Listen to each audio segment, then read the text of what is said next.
Support कर रहा है? नहीं, देखिए गवर्नमेंट इसमें थोड़ा भेद है। Government can transfer the technology. अभी क्या भारतीय जनता पार्टी के जो गवर्नमेंट है गुजरात और हिमाचल प्रदेश, उन्होंने बड़े बड़े शिविर लिए, 10-10 हज़ार 20-20 हज़ार किसान 8 दिन ना सुनते थे। उन्होंने क्या किया, मेरी टेक्नोलॉजी कहाँ तक पहुँच दिया, किसानों तक पहुँचा दिया, but they have not taken the follow up. Andhra Pradesh Chandrababu Naidu government last time, he has followed my technology. Personally, he was interested, Chandrababu Naidu. But depending on the bureaucracy, they have transformed my technology, but not taken the follow-up. But as a mass movement, we can succeed. In Kerala, Achulanand government, Marxist Communist Party government, he has followed my technology. Karnataka government has followed my technology. But what is happened? They are depending on the bureaucracy. And NGOs, they are not depending on the mass movement, so they have limitations. What are those limitations? Limitations means bureaucratic sector is not interested because they are not getting the benefits. The surplus, there are so many schemes. In bureaucracy, there are so many government schemes they are followed. They are not getting enough time. They are not. It is not their fault, but there are limitations. So we are not. If any government will accept this my technology and they will start as a mass movement, then government will become successful 100%. वो limitations पे a chemical companies का, ए pesticide companies का pressure तो कुछ ना कुछ रहता ना? नहीं, वो देखिए प्रेशर रहता है, आपको मालूम है, आप पत्रकार है, मुझे मालूम नहीं, क्योंकि मैं वो देखता नहीं। क्योंकि आप अगर किसी पार्टी के चेयरमैन हो, आपको इलेक्शन कंटेस्ट करना है, पैसा कहाँ से आएगा? कार्यकर्ता देता नहीं, कॉर्पोरेट कंपनी से आते, 1000 करोड़ रुपए आपको खर्च करना पड़ता है, कहाँ से आएगा? मैं किसी का नाम नहीं लूंगा, लेकिन कहाँ बाहर से अगर आप देंगे 1000 करोड़ रुपये, आप बोलेंगे 10,000 करोड़ का मुझे मुनाफा चाहिए। आप मेरा काम करेंगे, उनका काम करेंगे, बोलेंगे बराबर उनका काम करेंगे। सरकार यही हो रहा है। सरकार का दोष नहीं इसमें, ये सिस्टम का दोष है। Election commission can do, but he is not doing it. Election commission का काम है इसको रोकने का, वो नहीं रोक पा रहा है। Supreme authority, supreme court successful नहीं हो रहा है रोकने में,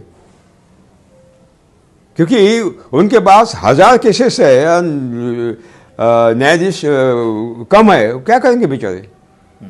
20-20 लाख साल तक को रिजल्ट नहीं मिल सकता, क्योंकि नहीं है उनके पास। तो ये दोष सिस्टम का है। हमें क्या करना है, इस सिस्टम को, उनके साथ झगड़ना नहीं है। We will not fight with the system, we will not fight with the government. कल आपके रेवंत रेड्डी जी, माननीय मुख्यमंत्री जी, उन्हें बोला था ना? हाँ, बोला, और मुझे बात करते हुए कहा कि सर ये हम फॉलो करेंगे, इंप्लीमेंट करेंगे। मैंने कहा बिल्कुल करिए, लेकिन as a mass movement, don't depend on the bureaucracy sector. तो बोले बिल्कुल हम बैठेंगे, चर्चा करेंगे। ऐसे चीफ मिनिस्टर अगर ये मास मूवमेंट के रूप में लेते हैं ना, एक चमत्कार हो जाएगा। तेलंगाना में चमत्कार हो जाएगा, ये होगा, क्योंकि समय आ गया है। यानी घर घर में कैंसर है, डायबिटीज है, आपके मन में भी डर है, मैं मरूंगा तो नहीं, है ना? और एग्रीकल्चर यूनिवर्सिटी का वाइस चांसलर है, वो भी मरने वाला है कैंसर से। ये कंपनियां जो खाद बनाते हैं, सीड बनाते हैं, बीटी कॉटन, ये इन कंपनी का मालिक भी कैंसर डायबिटीज से मरने वाला है। यहाँ पे एक मैं सवाल पूछना चाहता हूँ पालेहर जी, आप जो बताए, day by day cancer patients increase हो रहा है और कैंसर भी इंक्रीज हो रहे हैं, वैसे ही डायबिटिक का परसेंटेज, डायबिटिक पेशेंट्स का भी बढ़ रहा है। ये बढ़ने का परसेंटेज में सिस्टम का फेल्यूर है, नहीं तो ये पब्लिक का अवेयरनेस कम है? नहीं, उनका दोष नहीं है, उनका दोष नहीं है। आप जेब में पैसे है, भूख लगी है, खाना पकाना है, आप कहाँ जाएंगे? पकाना बोले तो घर को मार्केट में जाएंगे, तो खाना बोले तो होटल को जाएंगे, मार्केट में जाएंगे ना, सब्जी खरीदने के लिए, दाल खरीदने के लिए, वही वहां तो केमिकल ही नहीं मिलेगा। आपका क्या दोष है? ओके, आपका क्या दोष है?